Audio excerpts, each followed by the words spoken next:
I'm Zoe with Paranormal Extraction, and I am your supernatural light worker.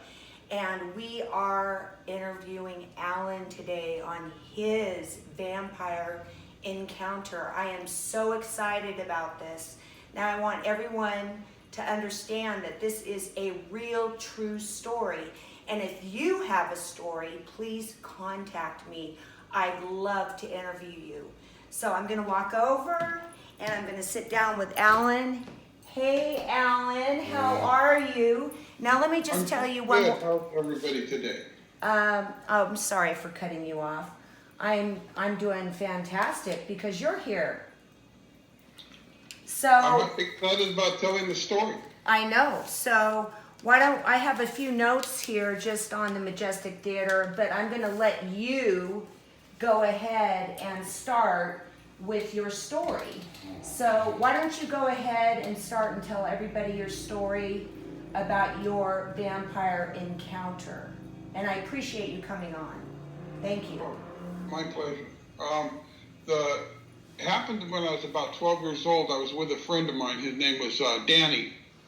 And Danny and I went to the movies. Our parents would drop us off and we were spending the night type thing. And we went to a theater on First Street. It was called the Majestic Theater. It was kind of a novelty type theater because it was really actually set up for plays originally. Yeah, and that was built actually in 1910 as a playhouse. Correct. And then in 1913, they introduced their first talking picture. Okay, but it had a hand crank and a phonograph, right? Did you knew that? Yeah. Yeah. And they also closed in 1973, I believe. Yeah, it was actually in 1928, they installed the equipment for sound pictures, and The Jazz Singer is the first movie they actually had there. And then in 1941, they introduced 3D films, and then they shut down in 1974, and their last picture there was the Three Musketeers, Alan. Yeah. Yeah, so this is old. Now, I'm just going to let you guys know, Alan has actually come to Reno once before, and we actually went to the location of the Majestic Theater. Now, back in the old days, this was the most beautiful place. It was gorgeous, wasn't it, Alan? It was very nice. It was beautiful. And so we went to the actual place, and they had torn the whole place down. Now, what's so sad about it is that it's just like generators and electricity. Remember, we were standing in front of that place, and then there was like a little sandwich shop on the corner, so they didn't even save it. Well, the reason why they tore it down is because of the floods. I don't know if you knew that. Yeah, actually, Alan, no, I did not. So thank you. Okay, so go ahead. You said you were 13. I was 12 years old. 12. I was 12 or 13 when this happened. It was pretty far back because I'm 65 now, so it's hard to remember everything. But I remember the encounter to a T. I had two encounters in my life, and the vampire was the first one I had encountered with. We went to the Majestic Theater watching the movies like normal guys, and they had as you walked into the theater, they actually had a really awesome refreshment stand there for everybody. Then you had a stairway that took you up to the balcony, and up in the balcony area, it seated quite a few people. It was a really luxury seats and everything. It's really a nice place. And at the very top of the stepways going up to the balcony on the right-hand side was the restroom for the men's restroom there. And Danny and I had to go to the restroom at that time. We went in there, and in the restroom there's a really small window. Nobody can really fit through the window. It was designed for safety that way because they had like a crank handle on that. And you crank it open, and basically people went up there to smoke a cigarette. Yeah, so. Smoke in the bathroom then? Oh, they went up there? Oh, okay. Smoking in the bathroom. Okay.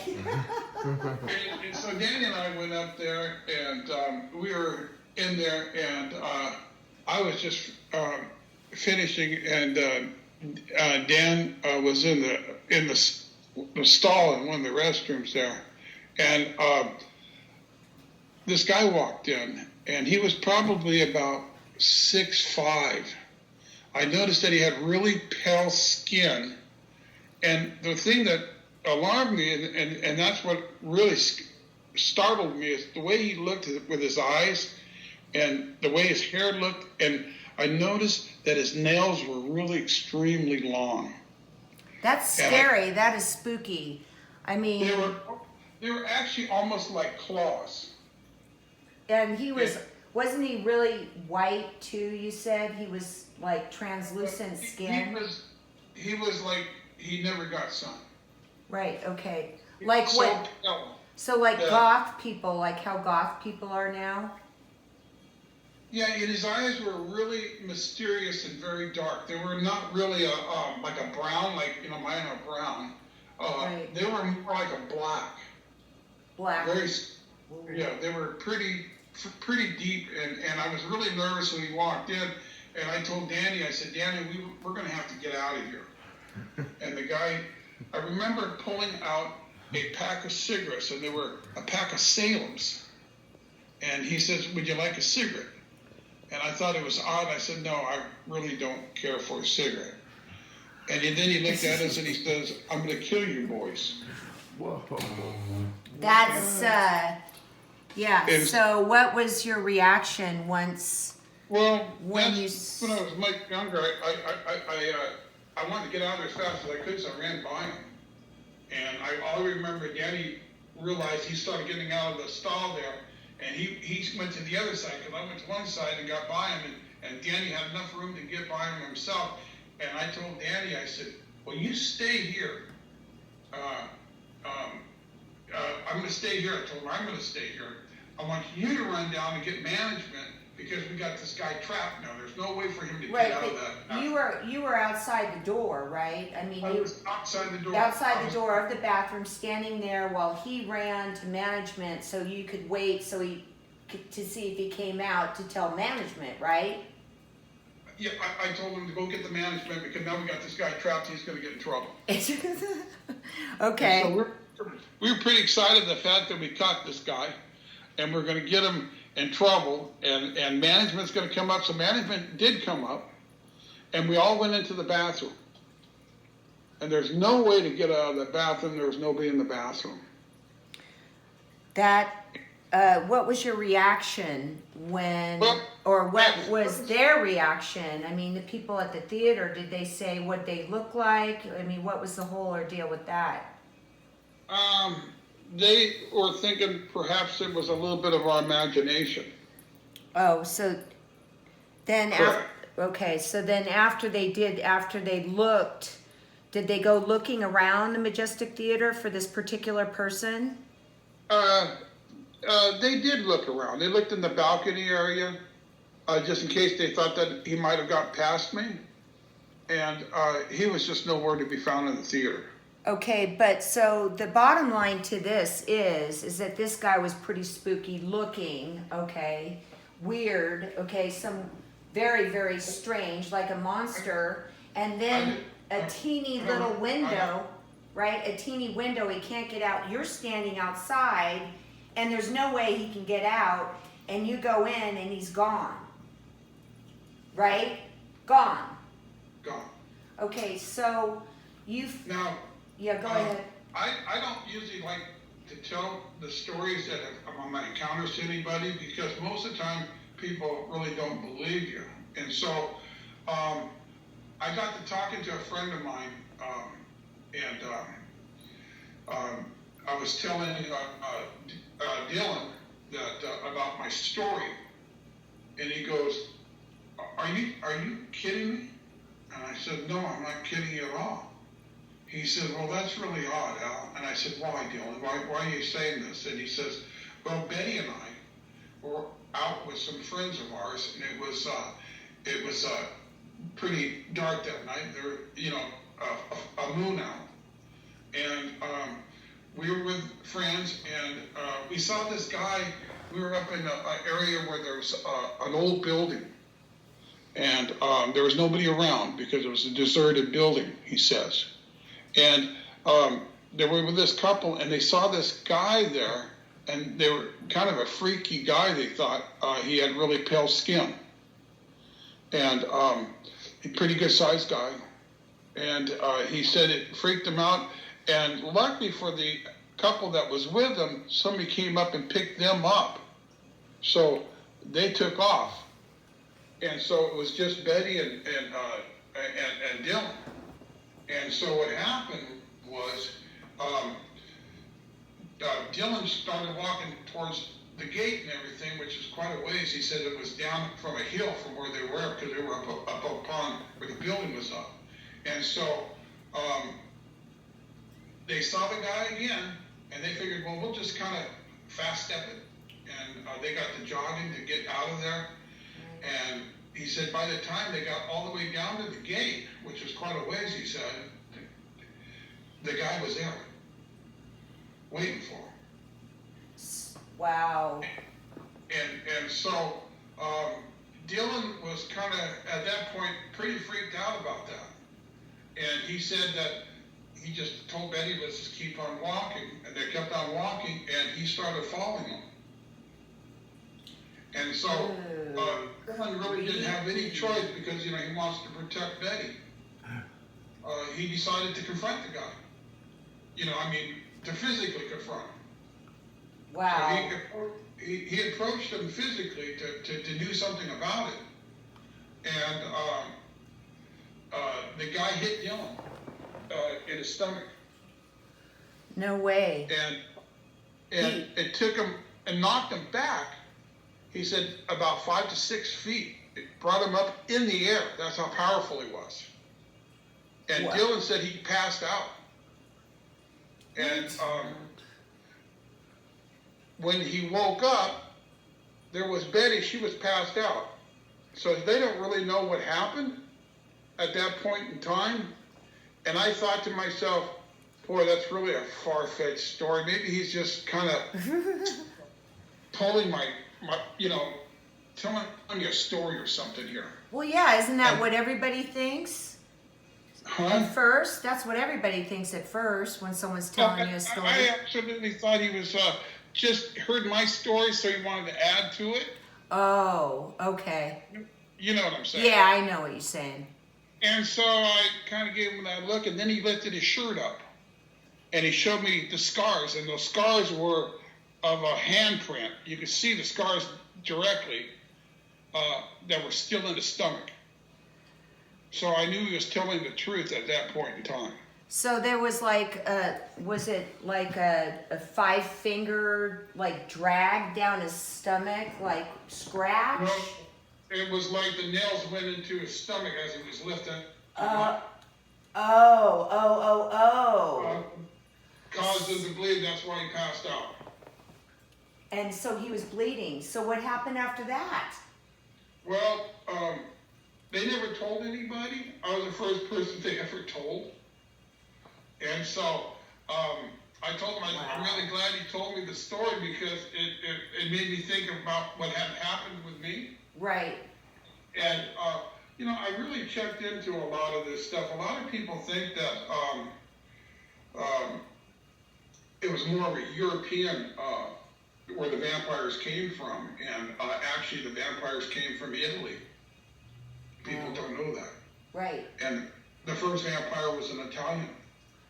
And it was, the first vampire actually came to be because this guy was like a nobleman, and he found this gal, beautiful lady, and he wanted to have her hand in marriage, and she said, my father would not allow me to do that. And so evidently he threw a tremendous party trying to impress her father. And he finally got mad at her father through the party that he had thrown for him. And so he tells the servant to feed him human flesh. Okay, so that's how it started then? I mean, this is the first time I've heard this. So you've done a tremendous amount of research. I do quite a bit of research on two of the subjects that I dealt with in regards to vampires and werewolves. Right, exactly. And so there actually is a society of them. They're really known well in L.A. and San Francisco. Actually, even in the main place that they're in is New Orleans. Well, Alan, I have something to throw in to you. When I lived in Vegas, and this is when I was a big partier, and I don't do any of that stuff anymore, believe me. But there was, and I always like to do something really strange, find strange places to go, to party. And they had an underground blood drinking vampire lounge, but it was really hush hush, and you had to get an invite to get in. And I'm not kidding you. That's what they served for drinks, was blood. This is in Las Vegas.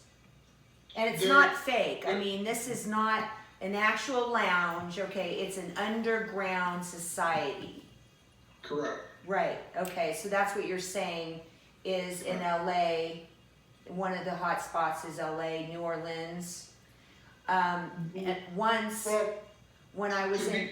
I'm sorry. They're just like the werewolves have society also. Right. And these societies are set up. See, I was going to do an interview on a place called Dogman Encounter. And that was with Vic Kundick or something like that. Right. Anyway, his theory was that they were dogmen.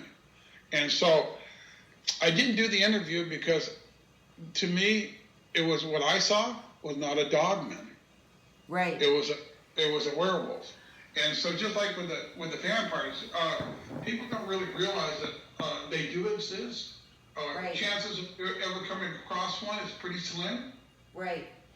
And I've come across them in both of them, and I didn't feel comfortable about either one of them, but I got really lucky when I think the most terrifying encounter was probably the vampire, because the vampire was aggressive. Well, right. Well, the other one is too, but let me tell you a little story about New Orleans, because I was there and we got invited in, same kind of thing, into a private society, and it was the creepiest place I've ever seen or been. It was like something out of a movie that you would see, with people walking around with light skin and I was actually, Jay and I were being followed, and to get up the stairs, I swear, Alan, to get up the stairs in this place, because New Orleans is really old, it was no more than 3 feet across and packed.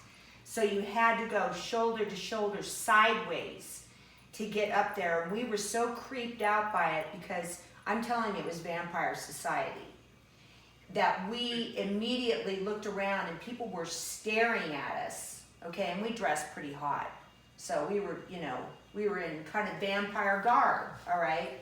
We were wearing, some beautiful capes, and because it's great. I love Interview with a Vampire, that's where it was filmed, or that's where she lives. But we vacated, but to get out of there, Alan, it was torturous, and I was having a serious panic attack. I can understand, because generally today they're not too aggressive. In most cases, they're a little bit more sophisticated. So now, what if through your research and everything that you've done around this, what is it that they're doing, or what is it, in these societies? The vampires and the werewolves are basically in a society where they function just like normal human beings. if you get them in their environment, and you get caught up in it, that's why you felt so uncomfortable yourself. Right. Because you're not one of them. Right. And the only way you can be one of them is through being contaminated with just blood. Right. And so being bit, and actually what they do is they infect you with the bite. And Well, once you get, I kind of like that, Alan. I kind of like that whole ordeal. I mean, now I know that they don't live forever. I mean, that's not one of their traits, correct? they live Longer? quite Yeah. a long time. Of course they do. Yeah, right. And there's other things that we could talk about, like I think it's Pizzagate, or I mean, there's some political stuff going on where I'm not even going to get into it because that's a whole different story, but where they're actually drinking blood of children when they get scared, and this helps them stay younger. And this is actually a fact, okay? It is a fact. They found these kids. So, yeah, so that would be a form of vampirism then, correct? Well, it depends on how it really depends on how they extract the blood. Because sometimes nowadays, they get volunteers and they don't get contaminated. Like, you can actually volunteer to give out some blood, and they'll be more than glad to take your blood, and they won't contaminate you, they just draw it out. Okay, so that's what they're probably doing down in the Las Vegas thing then, or something. So they have donors is what you're saying.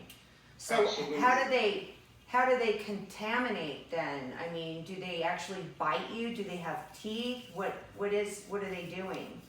Oh, they have teeth, and the teeth draw the blood out. Okay, because I know that I've seen people that have teeth made by dentists and have them actually put on. I've seen them where they're sharp. There's vampires and there's people that fake vampirism. Okay. They really are not vampires. Okay. I call them the wannabes. Okay, the wannabes. Now, another question, since you've done a lot of research, look at your face. Since you've done a lot of research, do they sleep during the day or are they out 24/7? They're normally, they don't like sunlight at all. Okay. Because the original vampire was cursed about sunlight. And so Okay. that's one of the traits that the true vampire has. You're not going to see them out in the daylight. Okay, so they're nocturnal. Well, it makes them sick. They don't just like a movie. They don't just catch on fire. Right, that's what I mean. That's what I want you to say. Okay, so they don't. Right, so they don't catch on fire. So they're actually just kind of repelled by sunlight. Like if you've had too much sun and you go outside and you have a sunburn, you don't want to be in the sun. It must be something like that, or getting just sunburned and then you don't feel well. It's kind of the same thing. What they do is the sunlight makes them sick. Okay. So that you see them at night. That's really one of the reasons why I haven't been out in the woods since I was 17. Right. I don't go in the woods. If I go in the woods, it's a really shallow area of the woods, and I make sure it's only in the daytime and there's a lot of people around. And as far as nighttime goes, I really try not to put myself in a position where I'm walking around alleys or things like that. Well, where I can because you could be hunted. I mean, you've already been hunted, so maybe you're tagged on something, So I wouldn't want to do that either if you had that experience and you've done all this research and you feel like you're tagged. You could be tagged. We're gonna do that. So I think that it's really a good idea that you don't go and do that. Going after the I'm werewolf. very cautious, and I'll be really honest with you, even though the vampire scared me, the strength of the werewolf, believe it or not, a werewolf has the strength to be able to, move. 150 tons. Well, That's how strong they are. since we're on the topic of vampires, is there anything Yeah. else before, I mean, we can get into werewolves if you want. Well, Next time. Or we can, it's up to you. As far as the vampires go, you know, there were two famous vampires that were more European vampires. But the original vampire was actually an Italian guy, and what happened is he was cursed, and so Okay. because he was cursed because he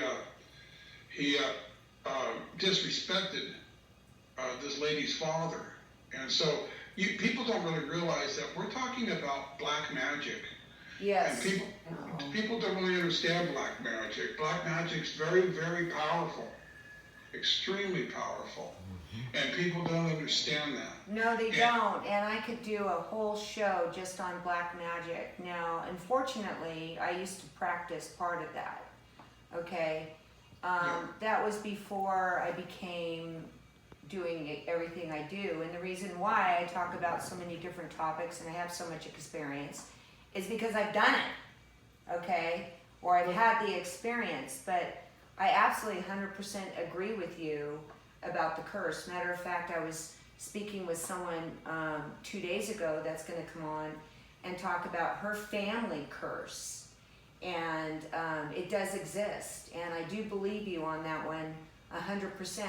Now, I know that when you were talking about this original guy, I can't remember his name, but that you're talking about, he was cursed, and then that's how he became a vampire, right? Is that what it, tell me more, because I know that after that, and then some things happened, and I'm not going to give you dates or any of that because I don't know, but when that happened, they used to do graves, okay, with big, like, bars over the top. So like if someone died, they would put bars over it so the vampire couldn't escape. And then they would put, you know, something through his heart. This is actually a true story if you look it up. It's not a story, it's fact. Okay? It's a fact.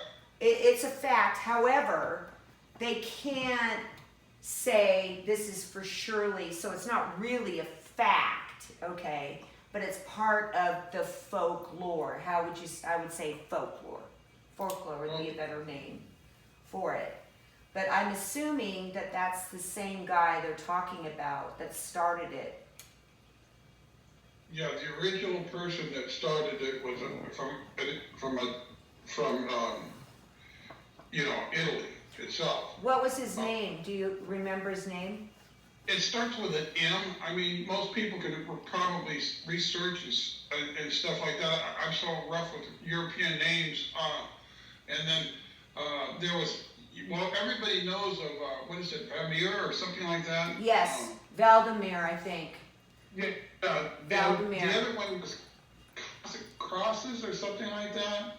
See, those are the two original ones that people think that they know of. Right. They made movies. But this Italian guy was the original one. He was the first vampire. Vlad.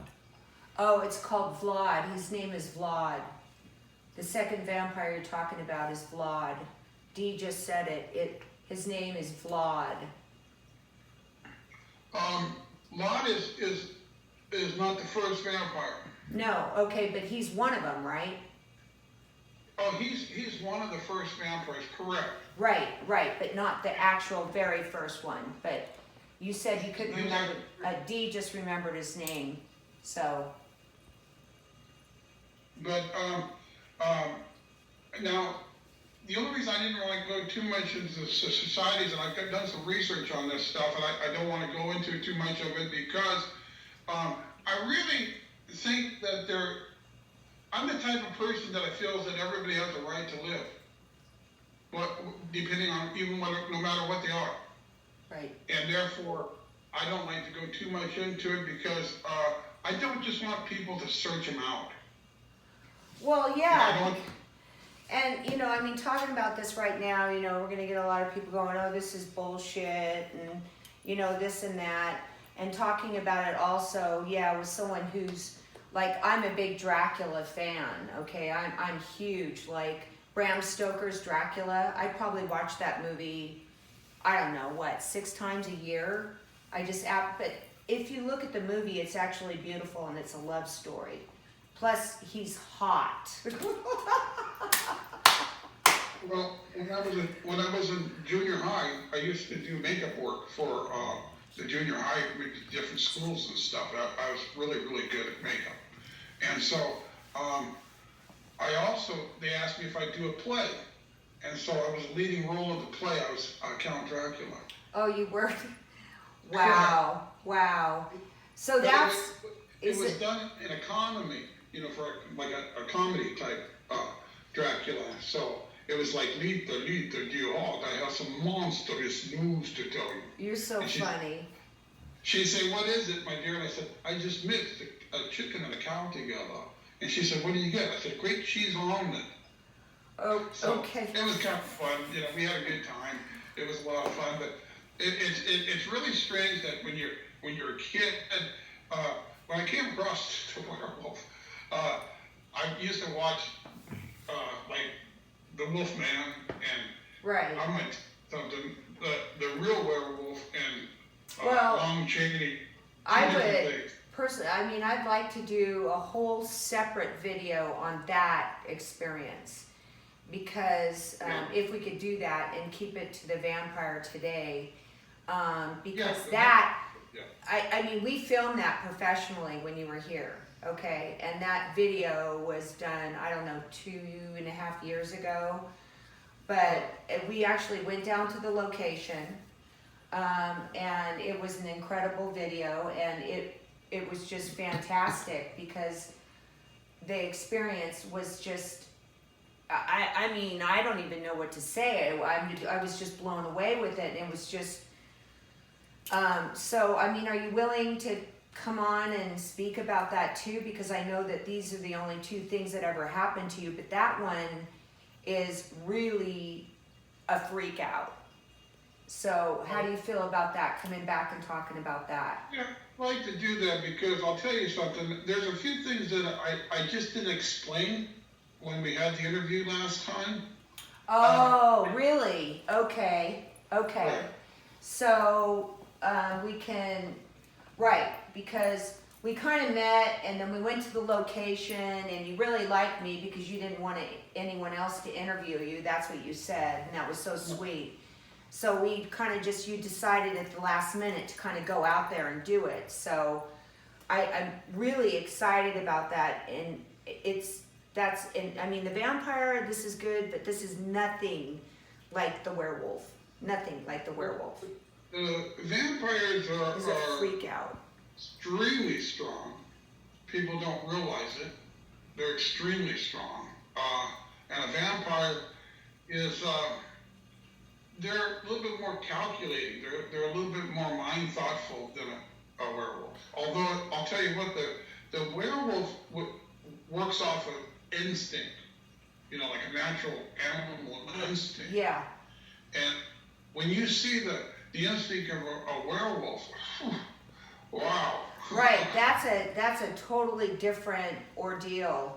So, Alan, is that it on the vampires? And can we invite you back, please, to talk about? That's it on the vampires. The vampire, I want to share the 2 stories like that because one really supported the other, you know. And when I saw the marks on his stomach, I realized he was telling the truth. And you know, it was a really creepy story when he was telling me this, because here he experienced the fact that he was way ahead of the vampire, Right. way ahead of, when he was running down off the hill, and yet it met him at the bottom of the hill. Well, yeah, because that's kind of like what happened with you. You were in there, and then all of a sudden it was gone. And then with him, the same thing. But I mean, I know a lot of things that are conspiracy theories, okay? And there's a lot of underground, really, I'm gonna say it, The vampires, messed up, almost, effed up SH going on around this stuff, okay? For power and youth and strength, and I'll just end with that, but one of the things I forgot to tell you about the vampire that I think is really interesting fact is that when you make the encounters with them, at time to time, they take away that memory from you, so you don't remember. okay.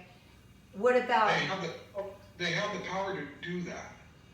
so, but this didn't happen to you though, okay? And it didn't happen to your No. friend, so why would that be? Would that be? The reason for that is because I was in a public area and I sidestepped and we got away from it.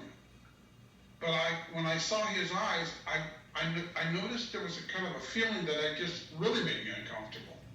And that's why I was still moving. So he didn't have the opportunity to attract me with his eyes. And I think that's what happens is when you look into the eyes of this creature, that's when they start attracting you. Oh, okay. And I get you. And so they have the power to take your thought and you forget about what happened. Because he remembered because he didn't look into the eyes, but they cannot remember. Okay, that's similar to alien abductions. I mean, people have had that experience for sure, absolutely, okay? A ton of people have had that. I mean, let's talk about Communion here, that book where that poor man, but, and there's many more encounters around the area that he lived in with many more people that have actually experienced the same experience he had, and one of them was memory loss. Well, they're always recruiting people. Both of them are. Well, Alan, it's been a pleasure speaking to you about this, and I'd really like to get you on for the second interviews because I want it just to stay completely on that topic because it's so heavy duty. I mean, it's a big story. So why don't we end there, and then you and I can speak about, and then everyone's going to be all excited to see the second one on when you're available so we can do this again. Okay. How's that sound? That sounds really good. Do you feel good about everything that you were able to disclose today, or is there anything else you'd like to say? I don't want to give away too much in regards to, the whereabouts of where they've come from and stuff like that, because, like I said, in a small way, I'm trying to protect them too.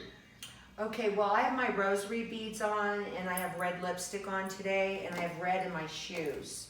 Okay, so at least, I'm into the whole vampire thing. Ellen, this is funny. And then I know we gotta end this. I have a real handmade vampire cape that was made for me in New Orleans, and it is the most beautiful thing. I was gonna wear that today. And then my teeth, but I decided that was probably a little too much. I'm sure the cape is beautiful, by the way. It's probably very aesthetic. Yeah, especially when you wear something extremely interesting underneath that would be provocative for a vampire. So it's been absolutely fantastic speaking to you.